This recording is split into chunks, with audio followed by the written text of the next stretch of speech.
Welcome. My name is Andy Ward. I'm the director of the Joseph Nee South Boston Collaborative Center.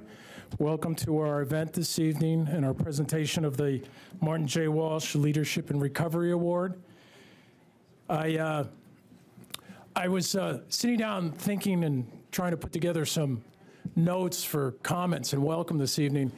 And I was looking at our list of nonprofits and speakers this evening, and the thought crossed my mind that really what the Collaborative Center represents and what this award represents is, with substance dependence, what we've learned over the years, it's a complex issue that requires multi-level, complex interventions. And this evening, we're very fortunate to have individuals who represent the layers of that intervention and that complexity that helps address this issue and combat the scourge of opioid overdose in our city.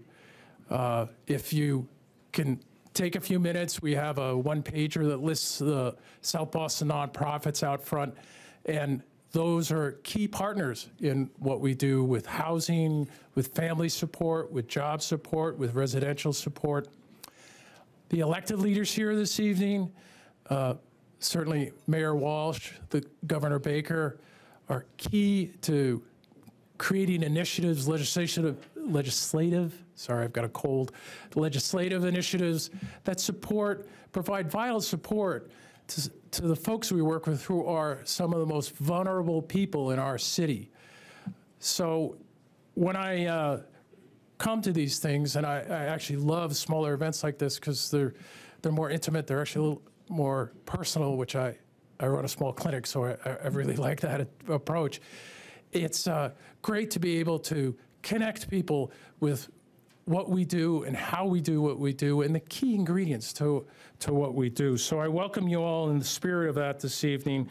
And also I have a long list of thank yous because the Joe Nee Collaborative Center would not be here today without support from and help from important folks. And I'm going to list them off for you, and please bear with me. So certainly first, the board and staff of the center, thank you all for your support and dedication to the work. It's the disease can leave you feeling at times hopeless, and coming back to work and getting back in the trenches, the board supports our efforts to do that, and the staff does the work in the trenches. So thank you. Our elected leaders, certainly Mayor Walsh, who's with us this evening, Governor Baker, Speaker DeLeo, both past awardees, Senator Nick Collins, who was here earlier, Representative David Beal, who was with us a little earlier.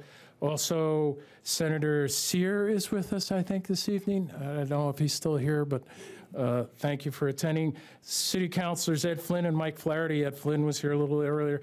And Congressman Stephen Lynch, who I always sort of have fun remembering him as a state representative when I first met him working down here. I have some special thank yous to mention Darlene Sheehan, who was a founding director, who was a real guiding light for the work we do. Bill McGonigal, we're in Boston Housing Authority property, and sadly Bill passed this fall, and he was a big driving force helping to create the space where we are now in housing properties. So I wanted to mention them. And particularly the Nee family, whose generosity has allowed us to continue Joe Nee's legacy through our name. And I'd like to welcome the Nee family who's here this evening.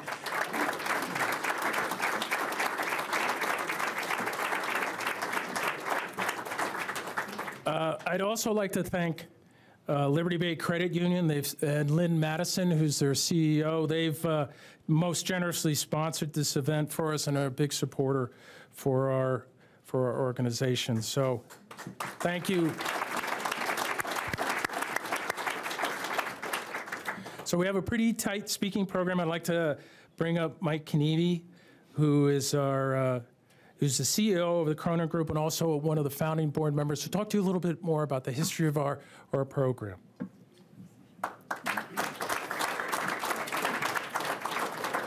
Thanks, Andy. I also want to thank Liberty Bay Credit Union for the generosity in providing an open bar at an addiction event. Mixed message there. We appreciate it, though. So I'll just go over a quick kind of like line item history a little bit. So I had the great fortune of working for a long time with Dodo Nee, and so Susan, Kelly, Kristen, Brian, and Donna are here, and what he did in our community, South Boston, was amazing. So he was like the outside guy, and I was the inside guy. So at the same time that a new type of heroin emerged, South Boston endured a suicide cluster. And we had a thought, Dodo and I, of having a place in South Boston where we could respond to that. And so we went to Bill McGonigal and said, do you have an apartment in Old Colony Development? He did. And our first director, Darlene Sheen, was hired. And Dodo, Bill, and Darlene have all passed away, but we will not forget them because their work lives on every day. And then Dodo and I got to pick the board, so we asked Jon Cronin, founding board member, and then we committed blasphemy for lifelong South Bostonians. We reached across the line and asked an elected official from Dorchester to come and help us, and that was Representative Marty Walsh. As those dark days grew, we did door knocks throughout the community. We had a lot of help, the elected official, regular community members, first responders that are represented here today, because the community was so traumatized by all of these deaths in a really short time. The dark days started to go away, but the Collaborative Center was the epicenter of the response in the community for those things. And as the dark days passed, we got a new site. It was the site of actually the old Washington Village Library, also within Old Colony. So Andy has a bigger space to see a lot more people. And Andy's been the director for a while, and he does a great, great job, truly. We survive by a lot of fundraising, right? And we have a line item that Mayor Walsh just reminded me was put in 1998, Mr. Speaker. Thank you. And it continues today, so we appreciate it. Governor, thank you. So I'll tell you this, that every day people are helped at the Collaborative, every day. Lives are changed, and those changed lives change other lives. And the downward spiral of addiction in families has gotten reversed to an upward spiral of healing. And in the case of the amazing metamorphosis that happens at the Collaborative, it all started with people like Dodo Nee and Darlene Sheen, Jon Cronin, Marty Walsh, and many, many others, when they pulled together and said, enough is enough. And tonight, we gather to honor Jon Cronin for his role in all of that healing.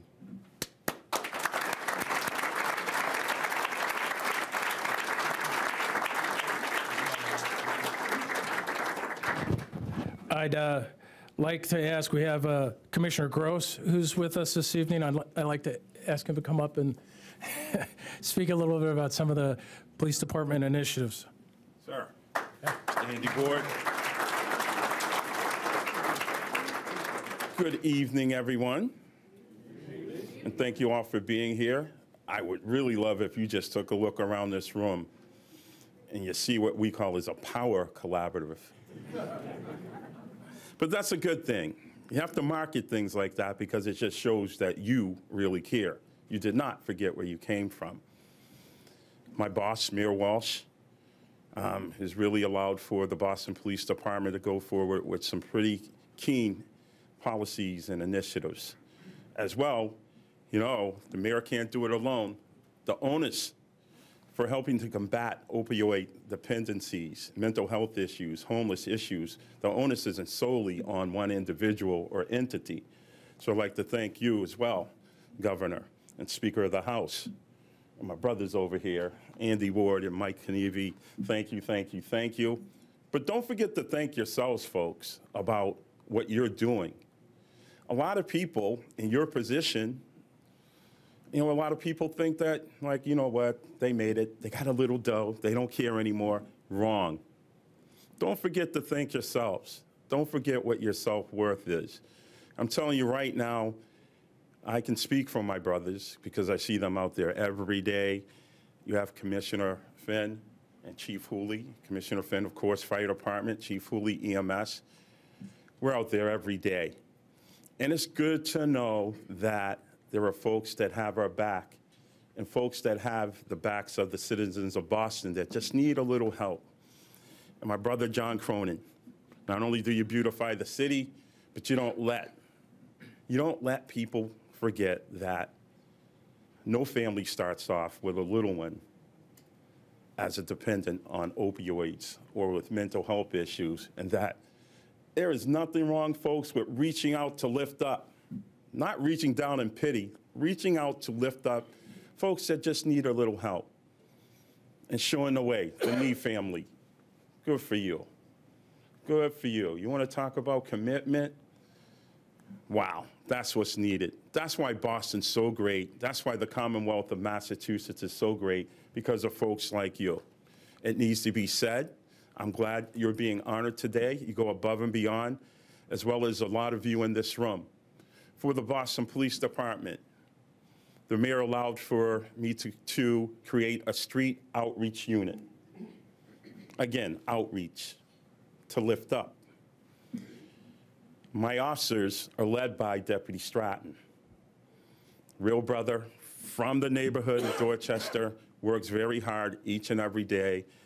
I have about 6 officers in that unit, supplemented by officers from the citywide bicycle unit. 12 officers in total are recovery coaches. We work collaboratively with Boston Medical Center, the Faulkner, Mass General, all of our great clinics, such as the Knee. We work every day, as well as the Boston Emergency Services team, the best team. And you can't forget the great centers that represent the homeless as well. And the judges. Guess what, folks? Judges are on board. We have some first justices that are in there every day that know that cuffs are not the answer, but some people do have to be held responsible for bringing the poisons in our neighborhoods. But the victims of this opioid crisis, they need a little help. And sometimes we have to make sure that we are the parents in the room and we help them out. So again, our judicial system with Judge Coffey, Weingarten, McDonald, and McCormick are instrumental in helping us out. Again, the collaborative is what we're speaking of. The onus isn't solely on the police department, the mayor, the governor, but the onus is on all of us. But guess what? We are sending a message. We are one of the leaders in the nation. Boston does not forget its people. And I'm proud to be here, not only to honor you, sir, the Knee family, but to just say, from a Boston Police Commissioner, thank you, thank you, thank you for doing your part as well. So again, sir, congratulations. Way to go, Knee family. Thank you very much.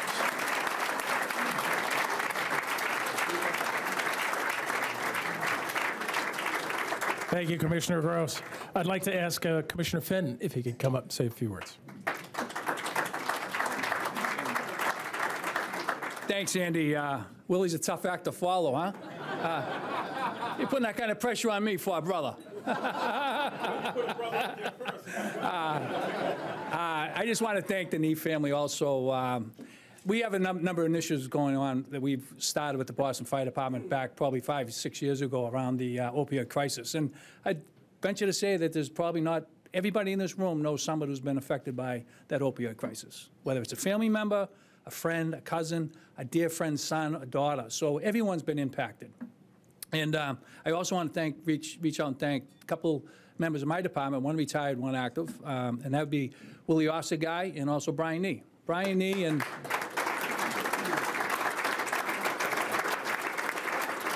that apple doesn't fall far from the tree, folks. Dodo would be salivating at the crowd here tonight.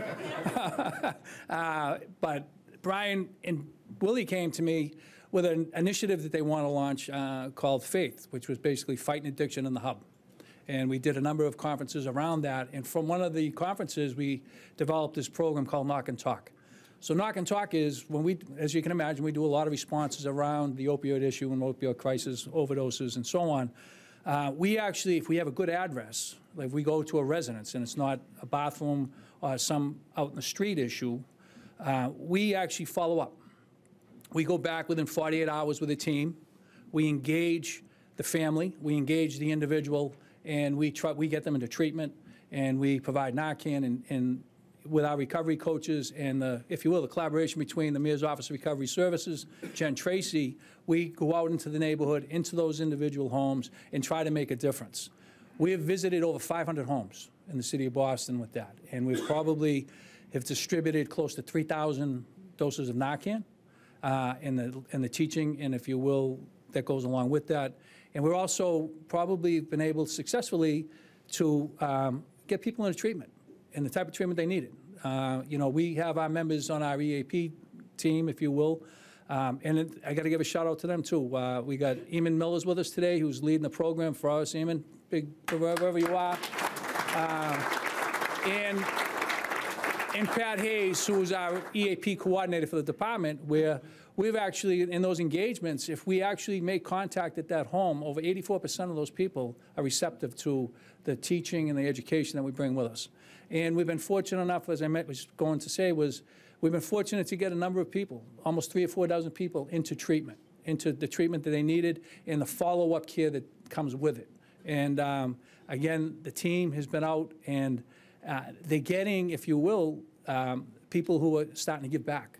Some of those people that went into the recovery and have found it are starting to give back and come back to our program and assist us with this endeavor. So I would just like to say thank you to the people from the Boston Fire Department doing this. And John, congratulations on your award tonight. Certainly well-deserved.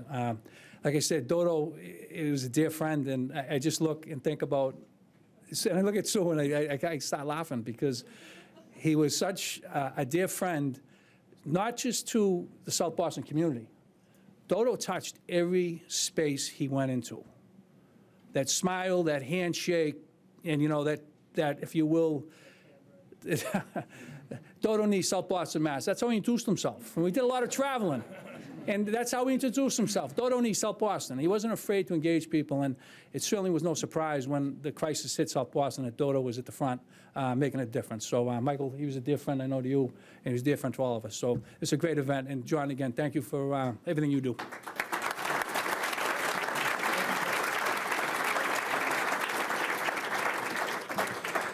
I'd like to ask Speaker DeLeo if he'd like to come up, say a few words.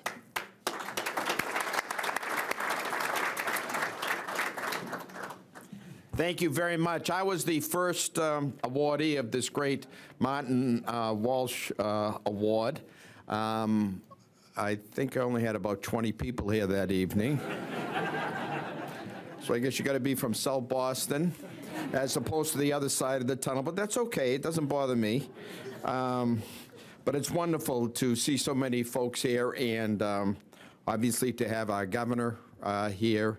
Our Excellency, his mayor.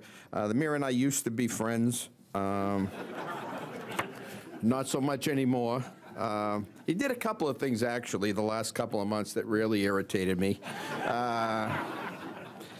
First of all, 2 days before Thanksgiving, before the Latin-English football game, of course, I went to Boston Latin, and he decides to hold the signing of the education bill at Boston English. Thank you very much for that, Mr. Mayor.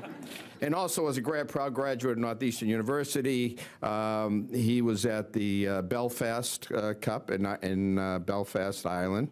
And the Huskies, Northeastern Huskies, brought it home, and you acted as if you really wanted them to win, where I know you didn't.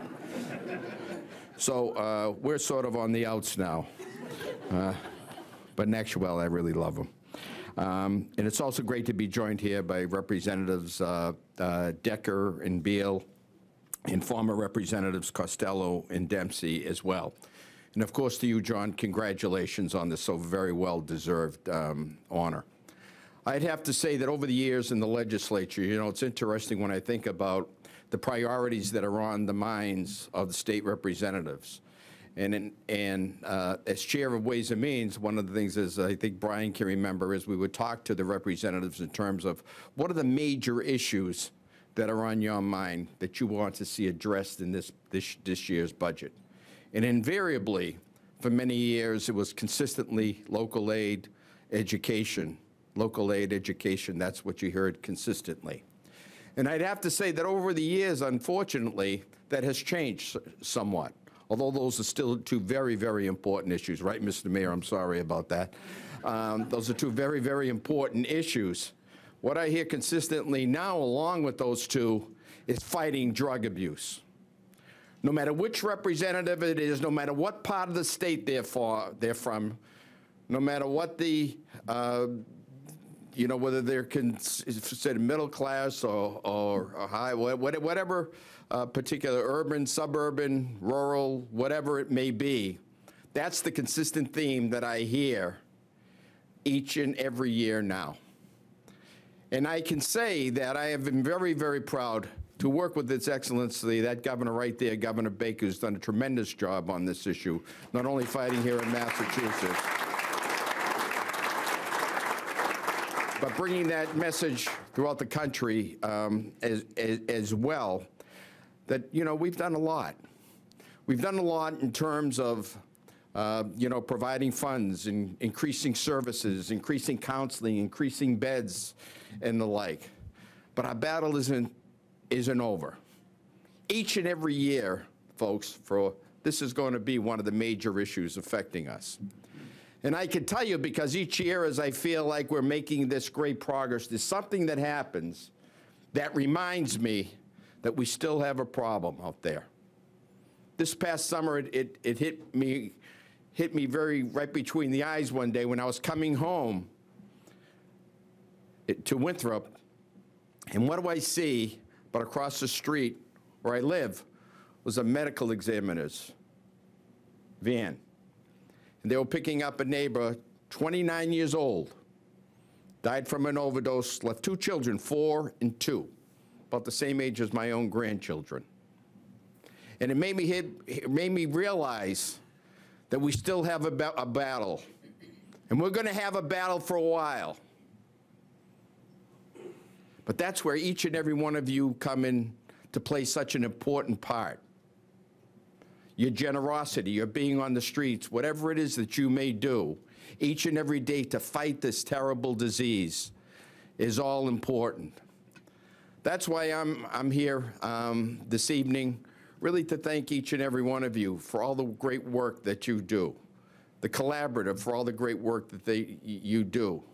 But those of you, again, who on a day in and day out basis are there on the front lines so that we can fight again this terrible disease. Thank you so much. To Jon, congratulations to you on this well-deserved honor. I know it's been an issue which has been important, to you for many, many of years. I thank you for all your efforts in making our place a safer and cleaner place to live. Thank you very much.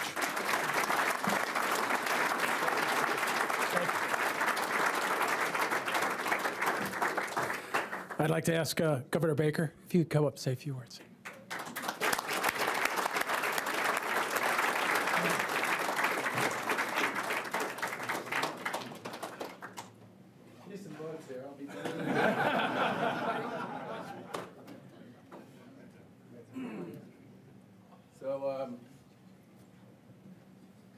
Thank you, Andy. I didn't run for governor to work on this issue. It just sort of found me wherever I went.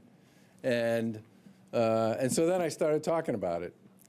And I've told this story before, but I think it's important because it speaks to some extent to what the collaborative and what those who've been in the trenches on this issue long before the rest of us discovered it are all about, and kind of what kind of people were part of that community. And once I started talking about it, I had a lot of people who would come up to me almost everywhere I went and start telling me their stories. And I got to tell you, I had a whole bunch of people, especially when I was in Boston, who would come up to me and say, you really ought to talk to Mayor Walsh about this. He knows a lot about this issue. And I'd say, yeah, sure, I'll talk to Mayor Walsh. Guy probably not going to vote for me, but what the hell. And then they would literally reach into their pocket and they would take out their phone, and they would say, no, really, you should talk to Mayor Walsh. I got his number right here. I call him whenever I'm not feeling quite right. And he always takes my call, and he helps me. And I think one of the things we should all remember about this, and Mr. Speaker, you've been a superstar on working with us to increase funding and support across the Commonwealth for services for people and for families who are dealing with this terrible, terrible epidemic. But back in the day, this was hand-to-hand combat. And the people who were waging that war were literally waging it one person at a time, day after day after day, week after week, month after month, year after year, and rejoicing in every success that they had, and suffering terribly with every loss. And they were completely off the radar. And that's why, in some respects, when we talk about organizations like the Collaborative, and we talk about folks like Jon and Nikki who've been in on this one for a long time, it's particularly important and particularly special. You know, we're talking about pioneers here. We're talking about people who are reaching out and investing their time and whatever treasure they could find to help people when the clarion call really hadn't been sounded yet. And I think one of the things that's very special about this organization, Jon, again, my God, you taught me more about this during the course of that campaign than just about anybody. The people who've been in on this, what I would call sort of from the beginning, these were very special people engaged in a very quiet but incredibly critical and important war of their own. It just took a while for the rest of us to figure it out and try to help. And that's really, in some ways, what the Collaborative, because of the history that Mike talked about and that Andy talked about and that the Nee family was all about, got into long before the rest of the world figured this out. It's what the mayor was doing probably even before you were a rep. And it's certainly something that the speaker was incredibly important and helpful on. And the final thing I'll say is this, and by the way, when you have this many electeds talk, I'm sorry, we don't get audiences like this all the time. We feel like we need to take advantage of it. This is a 100% everybody rowing in the same direction issue here in the Commonwealth. It's 100% with law enforcement, it's 100% with the fire department, it's 100% with the EMTs, it's 100% with the provider community, it's 100% with the cities and towns, it's 100% with the legislature. There is like very few issues I can think of where everybody's trying to find a way to help. And we have made progress on this. We should be proud of the work that's been done, but as the speaker said, there's tons and tons left to do on this. And I just want to say how much those of us who now sit on the shoulders of those who were there at the beginning, we appreciate the work that you did, the ground that you laid, the path that you set out for the rest of us. And I hope to God we stick with it and we stay with it with the same level of endurance and commitment that you brought to it. Because this is, many people say, it's not over. And we have a long way to go. And I'm quite sure that Jon and Nikki, because they were there for a long time, will be there all the way. Congratulations.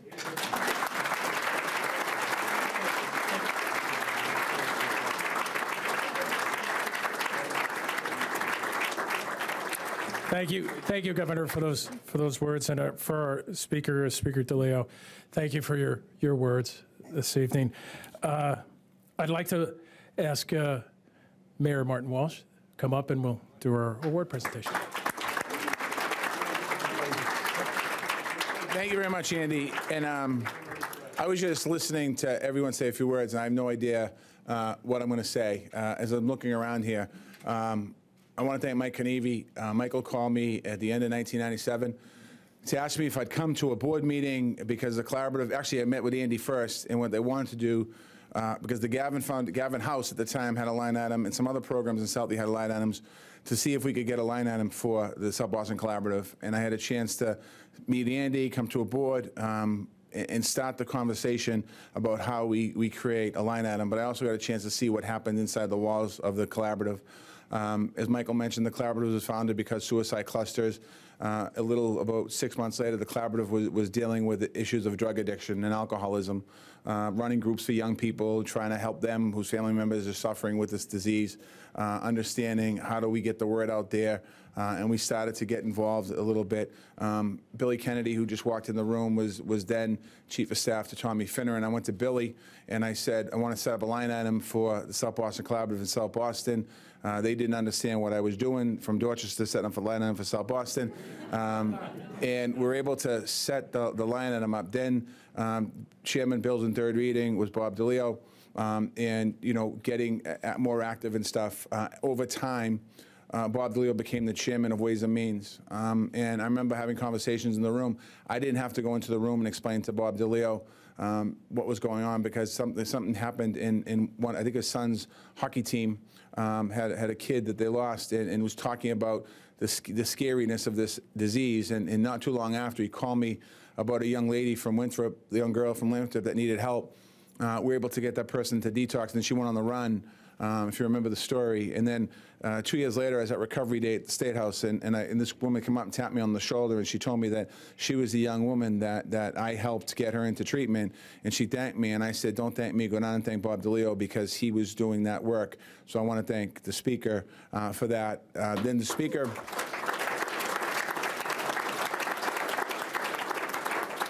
The Speaker became the Speaker, and then Brian Dempsey became the Chair. And again, Brian Dempsey, going to him, when I went to him on this line item, he already knew the work that was being done, and the Speaker had already called him, and the money was there, and the work was there. And Mike Costello, who wasn't on the committee, but he was from Newburyport, understood the issue very, very deeply, and Michael was there every step of the way on this issue, or whatever it was. And there's been so many people in this room. Marjorie Decker is keeping that work going now. Marjorie called me the other day on a sub-budget and talked about some issues in there.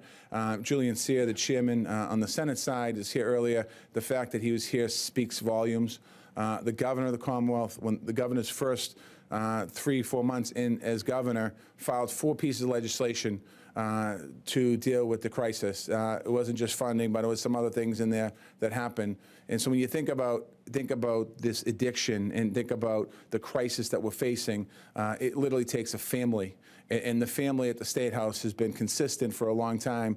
But honestly, the last 3-4 years, there's been a bigger focus at the State House on the issue, and not just about funding, about how do we go after this crisis at the core of it. And I want to thank the elected leaders that are here, because without you, we wouldn't be where we are. And so thank you for that. To the Nee family, I was laughing. I came in, I was talking to Michael. If Dodo was here right now, with all the money in the room here, he'd be having a live auction. He'd be auctioning me off, or the governor off, or somebody off.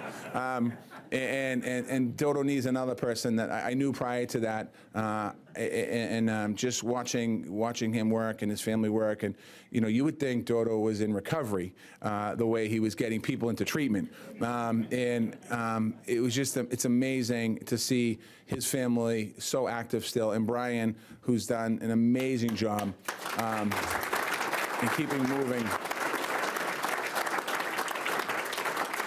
I would say keeping his father's legacy going, but Brian's creating his own legacy, and I want to thank Brian for all his work. And John McGann has already mentioned tonight a couple of times, and I could go around the room and mention almost everyone. We also have the Mayor of Braintree with us tonight. Thank you, Mr. Mayor, for being here tonight.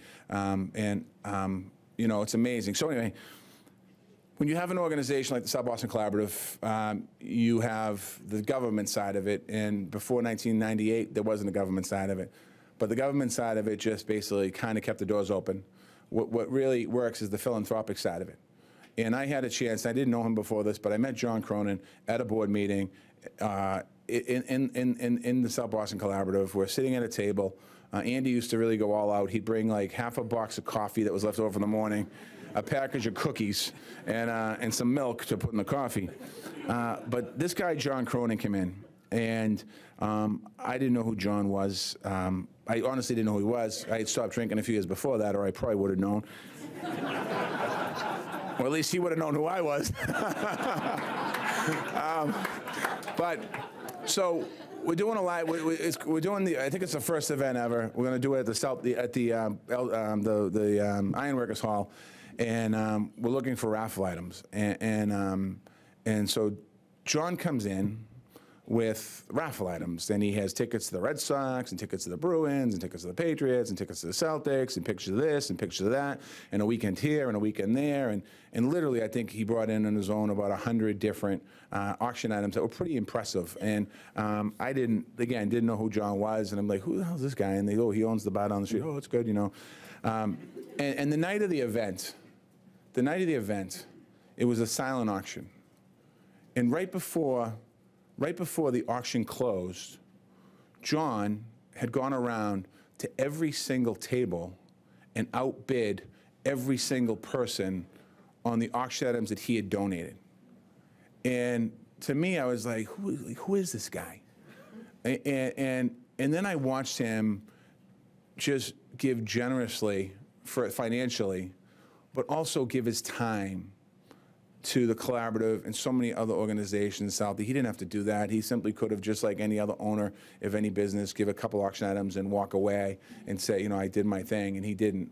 And he got so engaged and continued to stay engaged in the issue. And his team that's with him tonight also are engaged in the issue. You know, the Collaborative would not be probably maybe even there today or what it is today if it wasn't for the generosity of Jon Cronin. And I don't think I'm overstating that in any stretch of the imagination. You know, him and Dodo were an amazing partnership and team.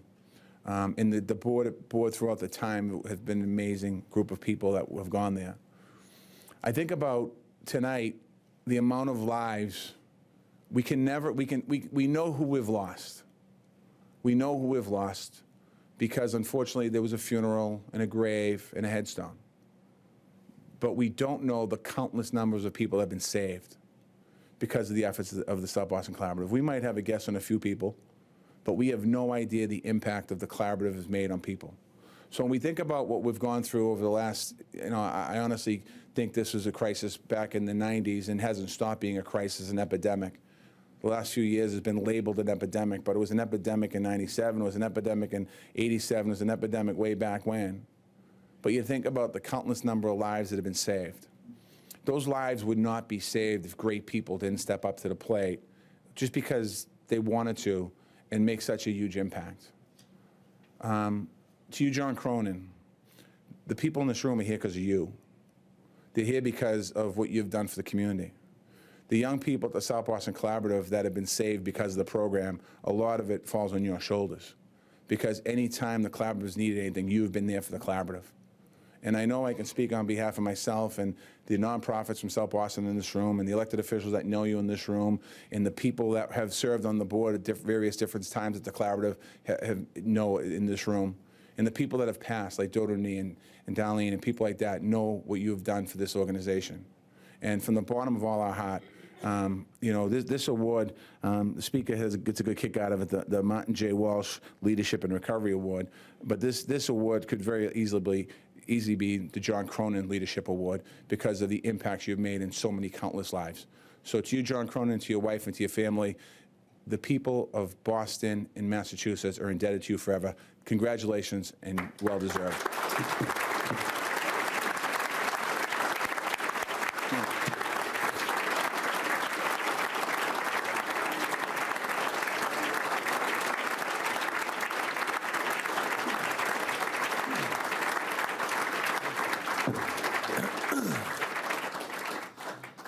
So it's going to be pretty tough to follow that. Between Commissioner Gross and Joe, Commissioner, Fire Department, Speaker, great friend, and obviously our leader Charlie at the State House. You know, thank you all for all that you guys do. You really are the glue that holds this community, this city, the state together. Quick thanks to Jim Carmody and the Seaport and the Liberty Bay Credit Union for hosting us tonight. You guys are very generous, and it is an open bar.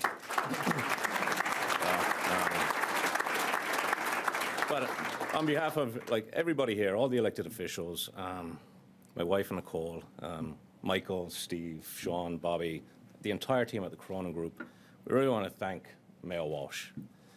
Matty, as we all know, has been at this for longer than any of us can imagine. 20, 30 years he's been at this. I met him, as you say, 97, late 97, 98, 20-something years ago, and I didn't know who he was either. But he wasn't drinking at the time, or I would have.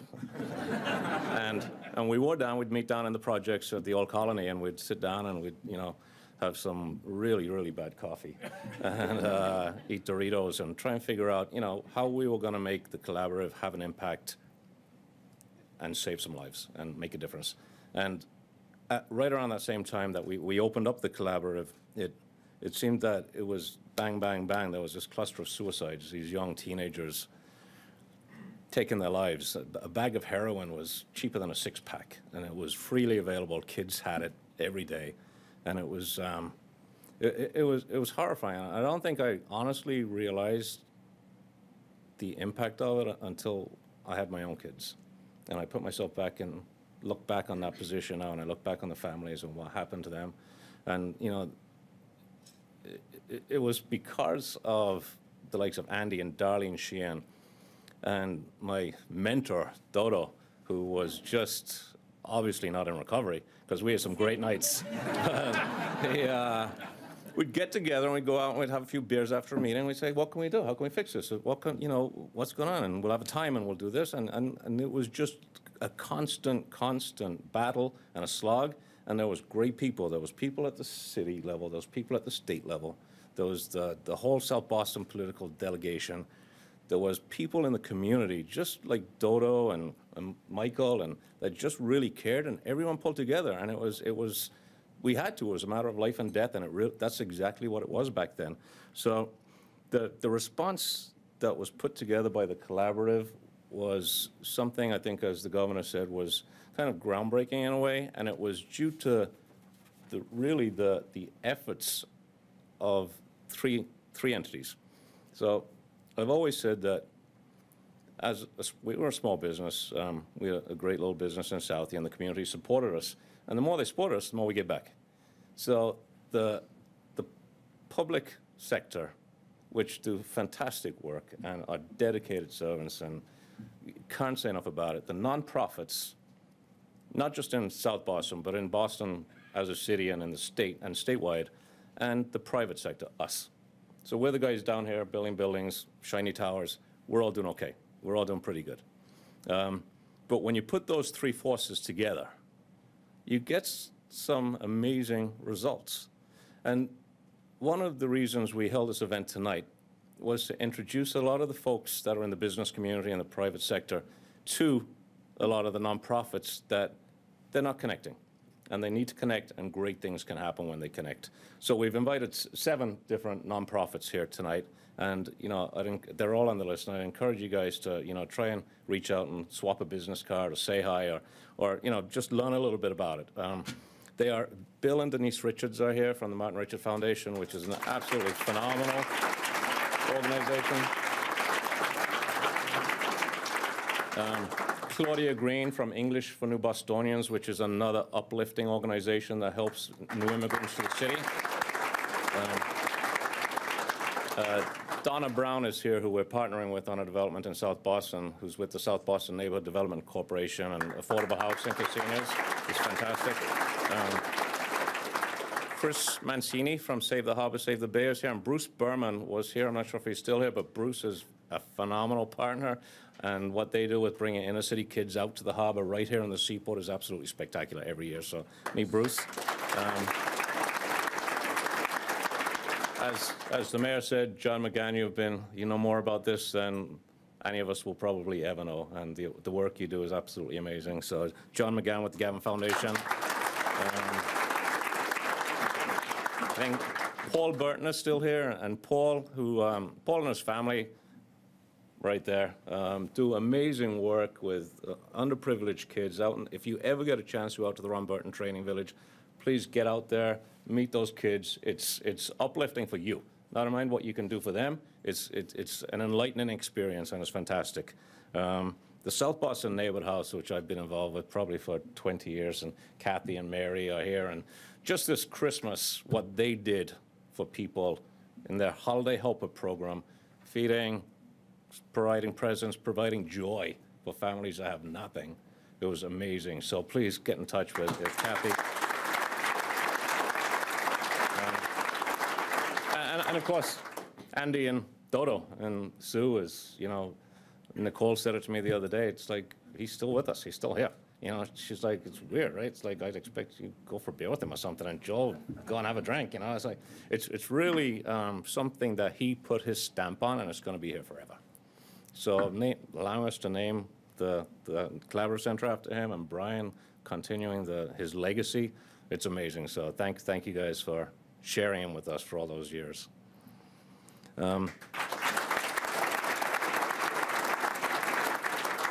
I think the mayor said it in his State of the City speech last week. You know, it's about giving. It's about giving people a hand up, not a handout. It's about helping and being able to accept help.